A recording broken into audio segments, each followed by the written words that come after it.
duke qenë se ju e përfunduat këtë fjalë tuajon me protestën, do doja që pyetja ime të fokusohej pikërisht tek protesta. Pas 3 javësh qëndres, protestuesit dolën me një listë kërkesash zyrtare të artikuluara nga aktivisti dritan Goxhaj, i cili po ashtu shkon edhe më tej dhe propozon në një farë mënyre një shkërmoshje të sistemit, duke artikuluar, qoftë edhe në rrjetet e tija sociale, se shteti duhet të shkojë drejt një asambleje me 101 të zgjedhur që zgjidhen me short dhe më tej një qeveri tranzitore që ka një afat 12 mujor dhe që ka detyrën për të zgjedhur për të hartuar një kushtetut të re dhe për të rimëkëmbur, po themi, institucionet. Ju vetë, zoti Berisha, a jeni dakord me këto propozime të artikuluara nga zoti Goxhaj? Faleminderit. Faleminderit për pyetjen. Së pari, në kërkesat e lexuara e paraqitura nga Goxhaj, ripërsëritet dorëheqja e menjëhershme e Edi Ramës, kërkesë kjo që ne mbështesim pa asnjë rezervë, fuqimisht dhe kemi pa thirrje. Së dyti, kërkohet, mos gaboj fare, se kjo është dhe në 5 kërkesat e para, po shtohet aty kufizimi mandatit të kryeministrit në 2 mandate.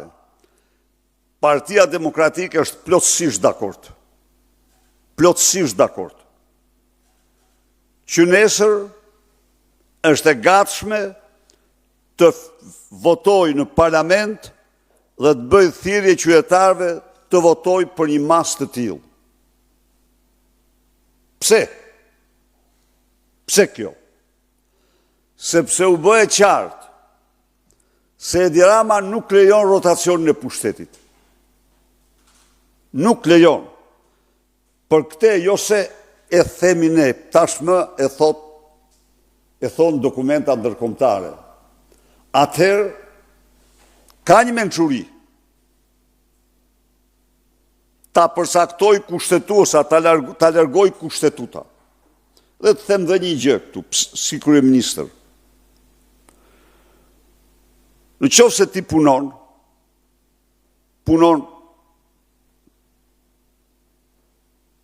për një program, 8 vite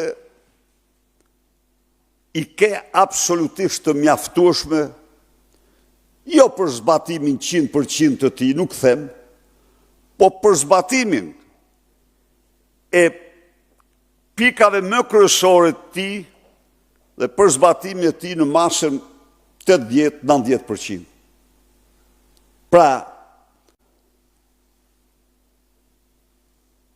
çfarë qëndron në rastin e Edi Ramës, qëndron se ai qëndron pushtet pas zgjedhje. Me farsë elektorale. Dhe unë kuptoj që protestuesit duan të japin një përgjigje të tillë nëpërmjet ndryshimit të kushtetutës. Për sa u përket ligjeve tjera, ju jeni dëshmitar, ka memorje. Ata që përpiqen të fshin memorje është tjetër punë. Memoria nuk fshihet. Ka memorje. Kjo parti ka luftuar më shumë se kushdo tjetër kundër atyre ligjeve. Ka ndjekur çdo procedurë të mundshme kundër tyre, qoftë kundër ligjit të amendimit të ligjit për mbrojtjen e zonave të mbrojtura, për mbrojtjen e trashëgimisë kulturore, për koncesionet PPP-t dhe investimet strategjike. Rikujtoj një moment. Në platformën tonë, investimi pa taksa është pranuar vetëm në zonat malore. Pse? Kostoja e ndërtimit aty është disa herë më larë se sa në zonat tjera. Dhe ato janë të paprekura. Po të shkoni ju, e kam dhënë shumë herë këtë shembull. Po të shkoni ju 25 minuta për të i Shëngjergjit. Është masivi Bizës. Është Gurakuqi, janë zona fantastike malore. Dhe në këtë distancë nga Tirana, askush nuk i njeh. Askush nuk i njeh. Ndaj dhe nuk kishim ne dhe nuk bënim paketën e maleve, jo. Por ne, ata që do investonin në zonat malore, i linim 8 vite pa taksa. Kurse ky, në zonat më thelbësore, në zonat bregdetare, ky i blen 10 vite pa taksa. Pyetja ime, sepse interesi im është të kuptoj se ku shëndron Partia Demokratike lidhur me propozimin për një qeveri transitore apolitike me të zgjedhur me short. Qeveri transitore apolitike, unë këtu po, është problemi se e keni periodike ju këtë ndjekën e kësaj konference, unë prit një minutë. Jam këtu para një jave kam propozuar një qeveri jo partjake transitore. Jo partjake. Urdo? Pra, që tjetë e zgjedhur me short? Jo, të votohet në parlament. Një qeveri jashtë kushtetuts nuk dalë. Hiqe nga as kurës, mund të zbët fjalë, unë zdal jashtë ligjit. Ky jam. Kam qenë ish president, kam qenë ish kryeministër, por ajo qeveri e përbër nga jo partjak, nga kreu të ministrat zëvendës e tjerë. Ajo duhet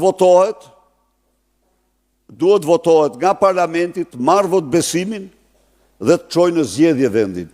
Unë nuk kuptoj këte propozimin e tyre, unë nuk e kuptoj se ata e kanë një qeveri jashtë votimit, jashtë kushtetutës, jashtë rendit kushtetutës.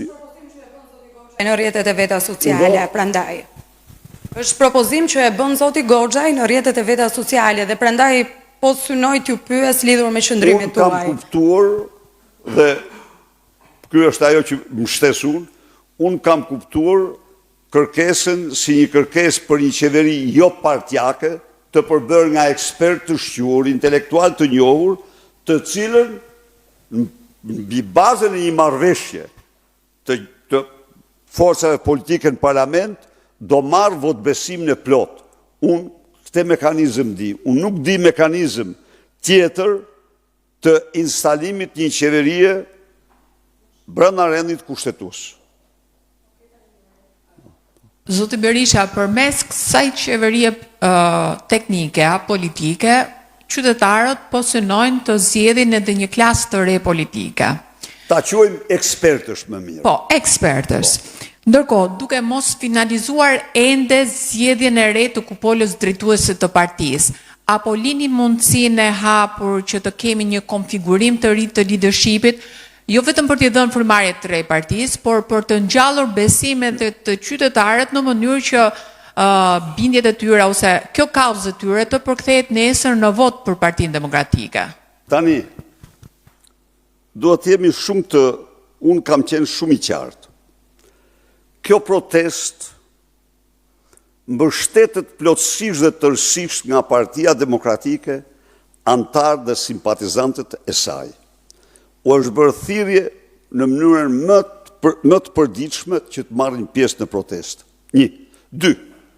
Është deklaruar dhe deklarohet se protesta nuk është e Partisë Demokratike.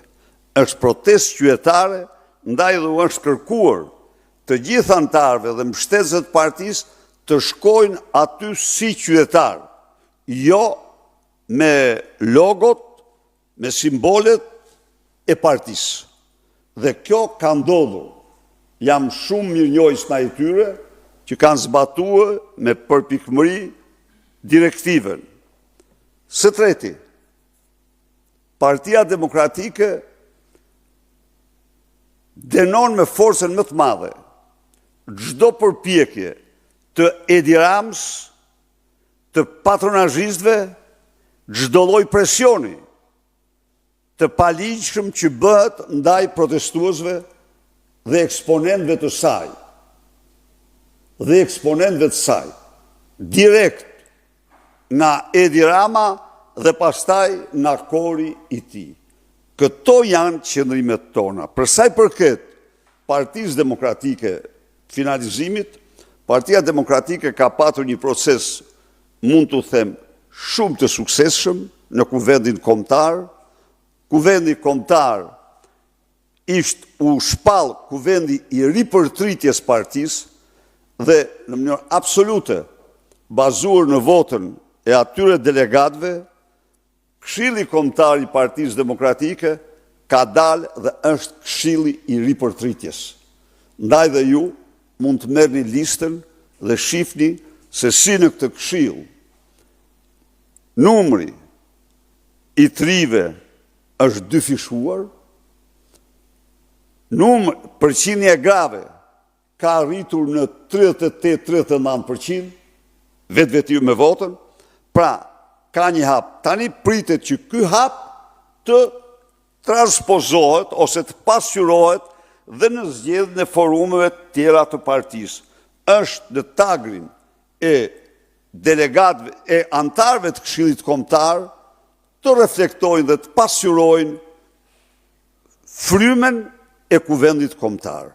Nuk ka asnjë lidhje me asnjë faktor tjetër përveç një çështje teknike të lokacionit që ka të bëjë këtu, sepse janë zgjatë punimet në një nga ambientet dhe po shpresoj të përfundojnë sa më parë.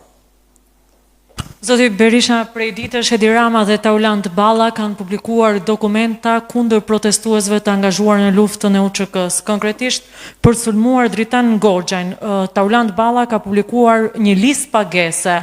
Në të nxirret si mercenar edhe heroi i kombit Tahir Sinani, i vlerësuar si luftëtar i 3 luftave për mbrojtjen e interesave të qytetarëve. Si e komentoni këtë cënim të imazhit të luftëtarëve të UÇK-s, ku tashmë po përligjet edhe lufta e Kosovës dhe figura kombëtare si ajo e Tahir Sinanit? Faleminderit. Këta janë çdo epitet mund të vihesh. Janë turpi. Edi Rama është shndruar në dajën e vet, rëmon si të thuash domethënë më tokë. Rëmon në biografinë e njerëzve në mënyrë